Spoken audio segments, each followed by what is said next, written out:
Welcome to Pick Up and Deliver, the podcast where I pick up my audio recorder as I step off the train and deliver an episode to you while I walk home. I'm Brendan Riley.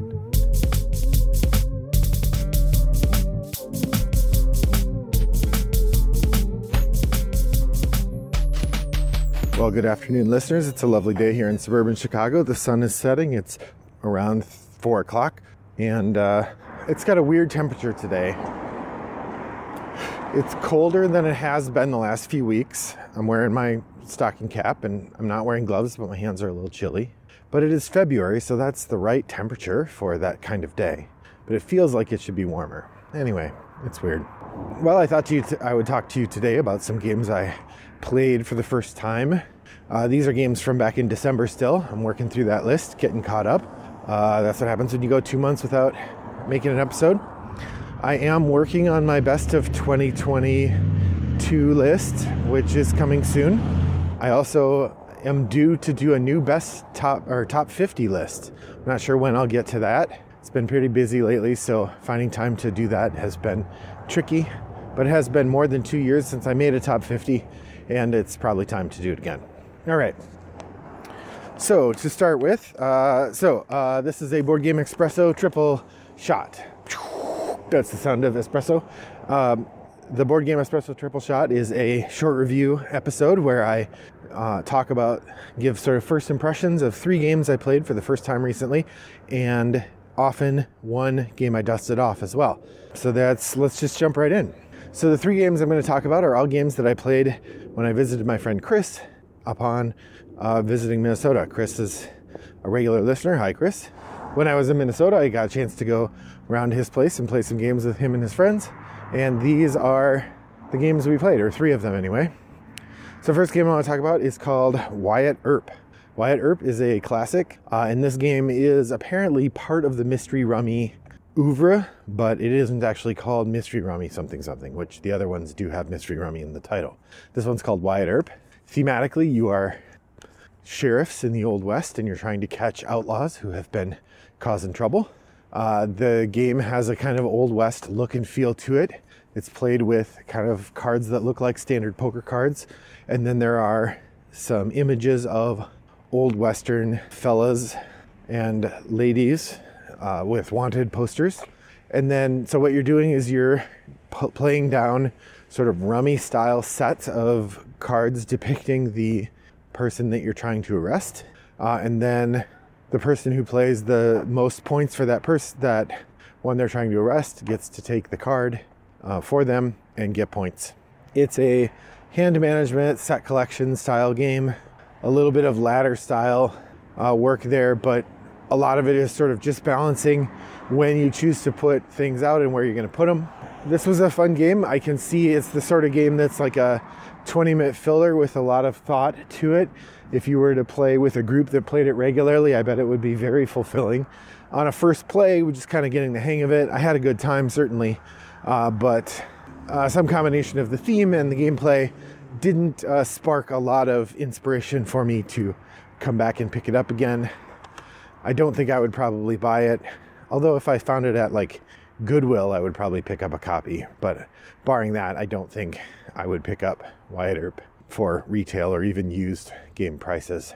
Nonetheless, a fun time, and if you get a chance to try it, it might be more fun for you than it was for me. That's Wyatt Earp. I believe Eagle Gryphon was the publisher, but I don't remember. It's from the mid-2000s, so you're definitely not buying a new copy of it at this point. The next game I want to talk about we played was Thunder Road Vendetta. So Thunder Road is one of the latest, if not the latest game to come out from Restoration Games. Restoration Games' philosophy is to take classic games that have a lot of nostalgia and love, but maybe are lacking in contemporary game design innovations, and bring those games up to modern standards while still maintaining the old philosophy or the old magic that made the games fun, and bring them out in a new packaging with new art that's fun to play. In particular, Thunder Road was a game back in the day that was sort of like a board game version of Mad Max. And Thunder Road Vendetta is exactly that. Each player represents a faction, and as part of a faction you have a small car, a medium car, a large car, and a helicopter. And over the course of the game, your cars are blasting through the wasteland, and your goal is to get one of your cars across the finish line before any other player gets across the finish line. When you cross the finish line, if you're the only player to make it across in that turn, you win. I think if someone else makes it across in the same turn, then whoever got further across wins, but I'm not sure. The gameplay is relatively simple. Each of your cars gets to move. When you move, you're going to maneuver around obstacles. You're going to set yourself up to shoot at cars in front of you, to dodge things. You have these helicopters that you can place on the board that will shoot at cars going by. There's oil slicks, there's special powers. It's pretty fun, but it's kind of the height of what in many circles is often called Ameritrash gaming. Really messy gameplay, fiddly, and fun. You certainly can, and we actually did have somebody who had, I think, 2 of their 3 vehicles get destroyed in the first turn. One of them before they ever got to move it. Or maybe, no, that's not quite, because you can't shoot at somebody until they're off the first tile. Although maybe it crashed, I don't recall. But it is certainly a game where the chaos could result in a lot of stuff happening to you that you have no control of. And that's part of the idea of the game. There's dice rolling, there's explosions, and it's a good time. The pieces are fun, the cars look cute, the board has lots of tiles that give you different kinds of things to look at. We were playing with an expansion that allowed somebody to use a team of motorcycles instead of a team of 3 cars. So they had 5 motorcycles instead. And the motorcycles are fast, but extremely vulnerable, so they get more of them. All in all, like the art in Thunder Road Vendetta is pretty strong. It's got that kind of Mondo style, limited color palette, dramatic. Reminds me of the poster for Death Proof, if you remember that, the Quentin Tarantino Grindhouse style movie. So, I had a lot of fun with Thunder Road. I would happily play it again if somebody got it out. It's not the sort of game that my family would enjoy. Maybe my son, but honestly, probably not even him. In which case, there's little purpose for me picking up a copy. But I would happily play it if somebody else had a copy for the theme alone. And, you know, I like a good time, Ameritrashy, silly game. And that's what this is. So if you think it'd be fun to drive cars through the wasteland and crash and blow up stuff and shoot people, then Thunder Road Vendetta is probably for you to try. Okay. Next up, while I was in Minnesota, I also got to visit with some family, and they had a copy of Downforce. And I believe it was actually the first time I've played Downforce on a table. Before that, I've played a number of games of it online on Board Game Arena, so I counted it as a game to play. This is a game I had played before, not a game I was new to, but it was my first time playing it on the physical table. It had been more than a year, though, so I'm calling it a game I dusted off. Downforce is another Restoration Games game, and it's a classic in the car racing genre. In Downforce, at the beginning of the game, you bid to purchase a car, or more than one car if you want, and these cars have special powers attached to them. So part of what you're buying is the car with the ability to do something. It's a minor spiff, a minor game-breaking rule that lets you do something a little bit better than your competitors, but generally they're not game-breaking. You get a deck of cards, and on the deck of cards there are these sort of tracks with different colors and numbers on them. And the goal is to win with your car, but also each round, each game, there are 3 spots where once a car passes that spot, everybody has to bet. They place their first bet, place their second bet, place their third bet. And at the end of the game, you win money based on where you bet, which cars you bet would finish where. And you can just sort of double down and triple down betting on the same car over and over again, or you can hedge your bets by betting on multiple cars. Of course, if you bet on one car over and over again and that car wins, you're in the catbird seat. But if they lose, then you get nothing. So there's a gamble to the betting, which isn't surprising. You also get an award for the place that your car finishes in as well, because you own the car. Downforce is a simple game. Oh, and the cards that you play to move the cars have, like I said, stripes and numbers based on the colors of the cars. So on your turn, you're not just moving your car, you're moving a bunch of cars. And one of the things that can happen is you play cards in a way that are designed to make it hard for other people to play cards that let them move their cars well. Because like Thunder Road, actually, as you're playing, the track gets blocked by the cars in front. And so you have to find the right time to kind of scooch by or use a big card to accelerate. I'm generally not a huge fan of racing games, particularly car racing. But of the games I've played, Downforce is among the better ones. I still think I like automobiles better. I like the bag building part of it. But generally, especially as an entry-level game, Downforce is really solid, pretty fun, and easy to learn. So I've also seen it, because it's been around a while, they made a deal with Target and stuff. You can probably find a copy relatively inexpensive, which is always a nice bonus for a solid entry-level game. So that's Downforce from Renegade Games. Well worth checking out. All right, the last game I played at Chris's house that I wanted to talk about today is a game that I enjoyed so much, I'm spoiling it here, that I went and bought a copy for myself. This is Brian Boru, High King of Ireland.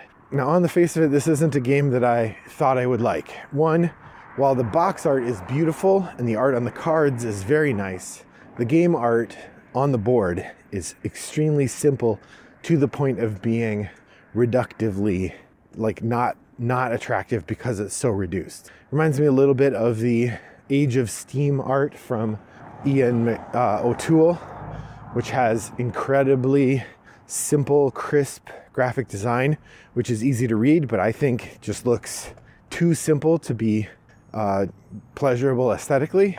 And that's the way the Brian Boru board looks. It's very plain, although really easy to read, which is probably the most important thing for a area control game.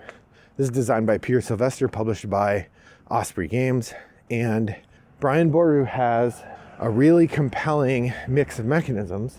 It's got a deck of cards, and at the beginning of each round, you're dealt 8 cards, and you draft them. You keep 2, pass their hand, take 2, pass your hand, until you have 8 cards that you've drafted.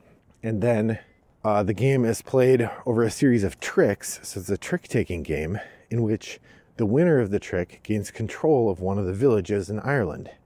And all the other people in the trick get to activate the cards to get bonuses. So the way it works is there are 3 colors. There's red, yellow, and blue. And then there are also cards that are white. Now the white cards are wild, so they count in each round as the color of the town that is being disputed. So basically the way that you play a trick is that the person who won the last trick gets to pick a city or a town to fight over, and they put this little ring around the town so everybody knows which town you're fighting over. And then they have to play a card that is the color of that town, or white, because again, white is wild, always matches the color of the town.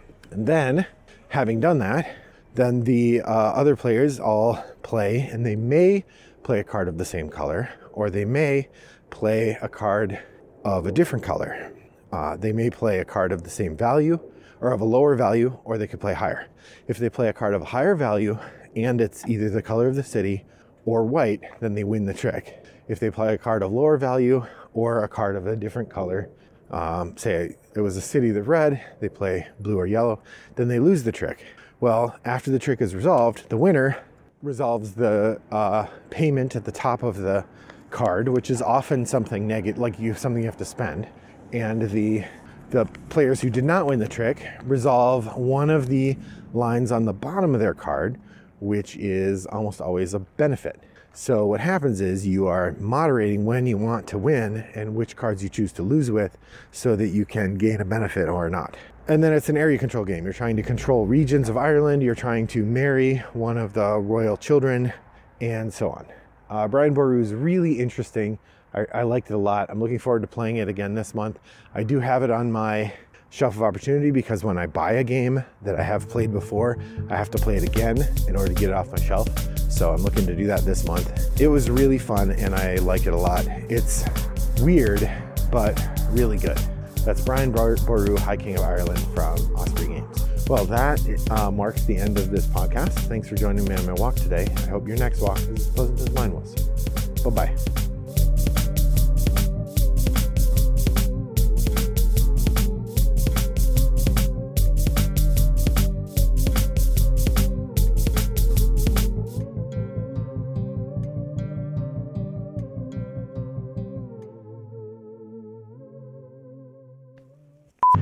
2022 list, which is coming soon.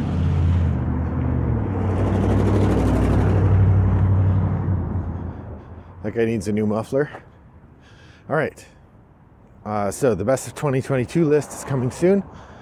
Brought to you by Rattlebox Games.